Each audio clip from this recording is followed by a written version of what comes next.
So good morning guys. तो चलिए आज की हमारी रिवीजन क्लास स्टार्ट करते हैं। नेशनल पार्क वाली शीट आपको दी गई है, तो चलिए देखते हैं। जिम कॉर्बेट नेशनल पार्क बताइए कहाँ पर है।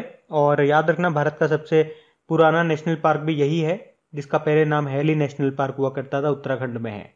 हेमिस नेशनल पार्क, याद रखना ये भारत का सबसे बड़ा, क्षेत्रफल की दृष्टि से सबसे बड़ा नेशनल पार्क है, लद्दाख में है ये। चलिए आप बताइए भारत का सबसे छोटा, एरिया वाइज सबसे छोटा नेशनल पार्क कौन सा है और कहां पर है, बता चुका हूं मैं आपको कई बार।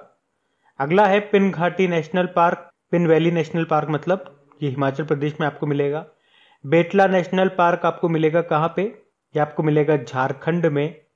जल्दापारा नेशनल पार्क आपको मिलेगा कहां पे, पश्चिम बंगाल में।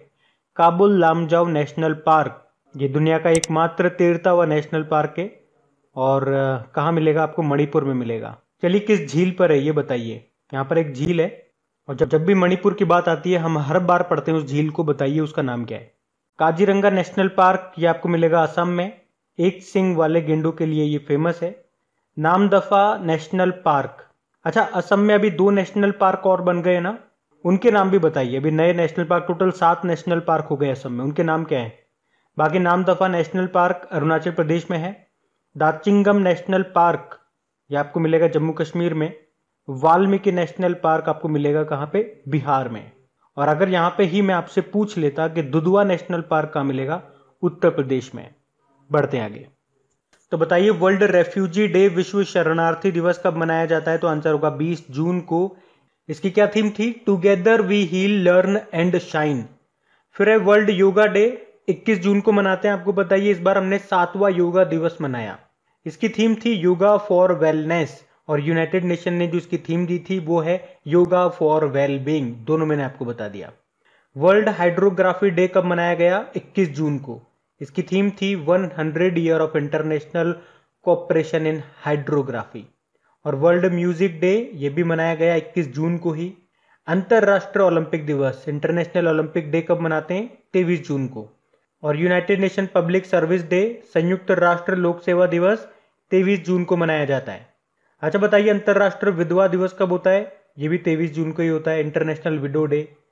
और अंतरराष्ट्रीय नाविक दिवस, तो इसका आंसर होगा 25 जून को और इसकी थीम थी seafarer at the core of shipping's future, नाविक शिपिंग के भविष्य के मूल में। एमएसएमई डे कब मनाया जाता है, 27 जून को मनाया जाता है। इस बार की थीम क्या थी, MSME 2021 की to an inclusive and sustainable recovery. MSME मतलब माइक्रो स्मॉल मीडियम एंटरप्राइजेज।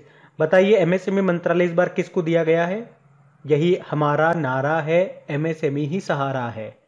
तो नारा से नारायण, नारायण, नारायण राणा इसका आंसर हो गया। वर्ल्ड सिकल सेल दिवस कब मनाया जाता है, 19 जून को। अब पुराने महीने के करंट अफेयर्स का रिवीजन करते हैं। तो गुड मॉर्निंग गाइस, और करंट अफेयर्स के रिवीजन वाले सेशन में सबसे पहले हम पुराने महीने के करंट अफेयर्स का रिवीजन करते हैं। तो देखिए हमारा पहला प्रश्न क्या है, अंतरराष्ट्रीय क्रिकेट में 10,000 रन बनाने वाली पहली भारतीय महिला क्रिकेटर कौन बनी थी, मिताली राज बनी थी। बताइए भारत का सबसे बड़ा फ्लोटिंग सोलर पावर प्लांट ये कहाँ पे बनाया जा रहा है, तेलंगाना इसका आंसर होगा। तो तेलंगाना के पेदापल्ली जिले के रामागुंडम में बनाया जा रहा है, जिसकी कैपेसिटी 100 मेगावाट है। इसके साथ एक और फैक्ट मैं आपको बताऊं, याद रखना 2022-23 तक मध्य प्रदेश के खंडवा जिले में किस नदी पे, नर्मदा नदी पर ओमकारेश्वर बांध पे विश्व का सबसे बड़ा सोलर पावर प्लांट बनाया जाएगा, जिसकी कैपेसिटी होगी 600 मेगावाट। इसके अलावा एक और फैक्ट मैं आपको बताता हूं, वो भी ध्यान रखना, 2022-23 तक मध्य प्रदेश के खंडवा जिले में किस नदी पे, नर्मदा नदी पर ओमकारेश्वर बांध पे सबसे बड़ा सोलर पावर प्लांट बनेगा। कैपेसिटी वाइज बात कर रहे हैं, जिसकी कैपेसिटी होगी 600 मेगावाट। बताइए करुणानिधि अ लाइफ नाम की बुक को किसने लिखा, AS पन्नीरसेल्वन ने। और one nation one ration card के लिए सरकार ने कौन सा मोबाइल एप्लीकेशन लॉन्च किया था, मेरा राशन, ताकि लाभार्थी खुद ये चेक कर सकें कि उनको कितना अनाज मिलेगा। बताइए इंडियन बैंक के कार्यकारी निदेशक के रूप में किसे नियुक्त किया गया, आंसर होगा इमरान अमीन सिद्दीकी को। इंडियन बैंक जिसका हेडक्वार्टर मिलेगा आपको चेन्नई में, CEO हैं पद्मजा चुंदुरु। और भारत का पहला समर्पित एक्सप्रेस कार्गो टर्मिनल ये कहाँ पे खुलने की घोषणा की गई थी, केम्पेगौड़ा इंटरनेशनल एयरपोर्ट। अच्छा किस कंपनी ने व्हील्स ऑफ लव नाम से एक अभियान शुरू किया, तो आंसर होगा टाटा मोटर्स ने।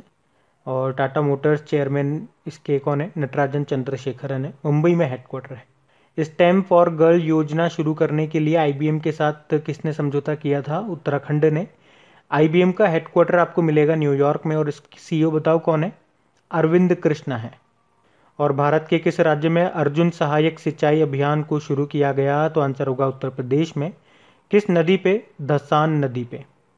फिर बता दो किस राज्य में स्वर्णिम अंतर्राष्ट्रीय शिवरात्रि मेले का आयोजन किया गया था?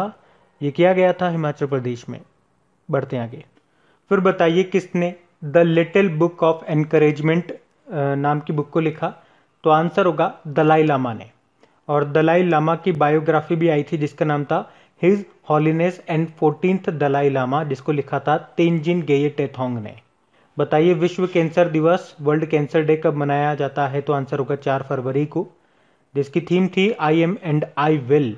और कैंसर से याद रखना इंटरनेशनल चाइल्डहुड कैंसर डे कब होता है? 15 फरवरी को होता है।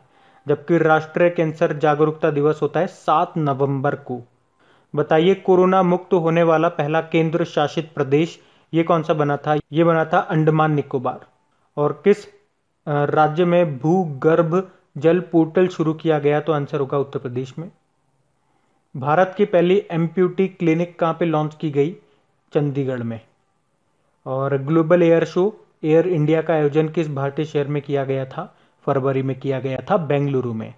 बताइए किसे नासा का कार्यकारी प्रमुख नियुक्त किया गया? तो आंसर होगा भाव्या लाल को। और किस राज्य ने मो जंगल और know your forest land mobile application को लॉन्च किया? तो आंसर होगा उड़ीसा ने। अच्छा, भारत में सैन्य विमान का विकास और निर्माण करने वाली भारतीय संस्था कौन सी बनी?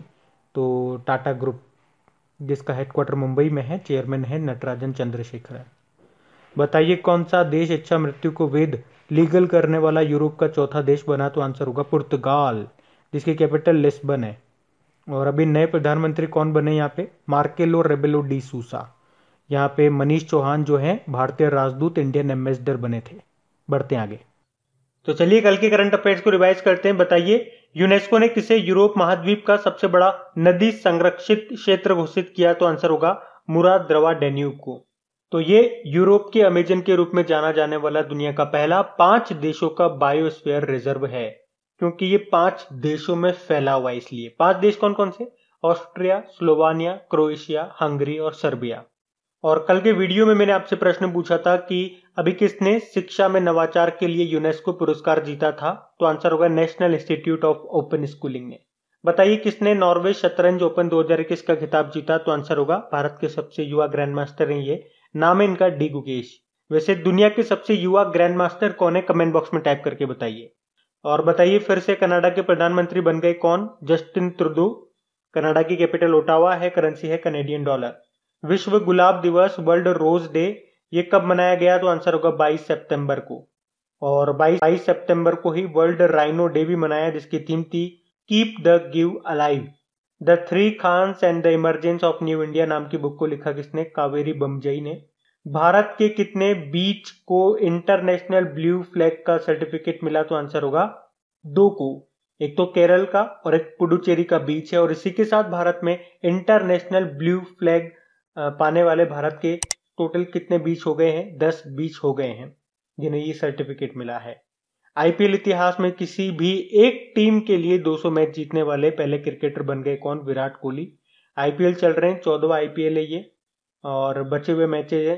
तो ये 14th वाला आईपीएल भारत में स्टार्ट हुआ था ना, फिर बंद हो गया था कोरोना के कारण, और अब फिर से स्टार्ट हुआ। कहाँ पे? यूनाइटेड अरब अमीरात में। अब बताइए फोर्ब्स की 2021 में दुनिया के सर्वाधिक कमाई करने वाले फुटबॉलर्स में टॉप पे कौन है? क्रिस्टियानो रोनाल्डो हैं। सेकंड नंबर पे लियोनेल मेसी। 107 वर्षीय जुड़वा बहनें दुनिया की सबसे बुजुर्ग जीवित समान जुड़वा के रूप में प्रमाणित किया गया, ये है जापान की।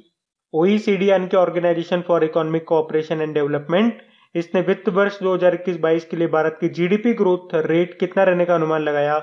9.7%। OECD का हेडक्वार्टर आपको कहाँ मिलेगा? पेरिस, फ्रांस में ही। तो गाइस ये था आज का हमारा रिवीजन वाला सेशन अच्छा लगा हो तो इसे लाइक करके अपने दोस्तों के साथ में शेयर जरूर कीजिएगा। Thank you guys.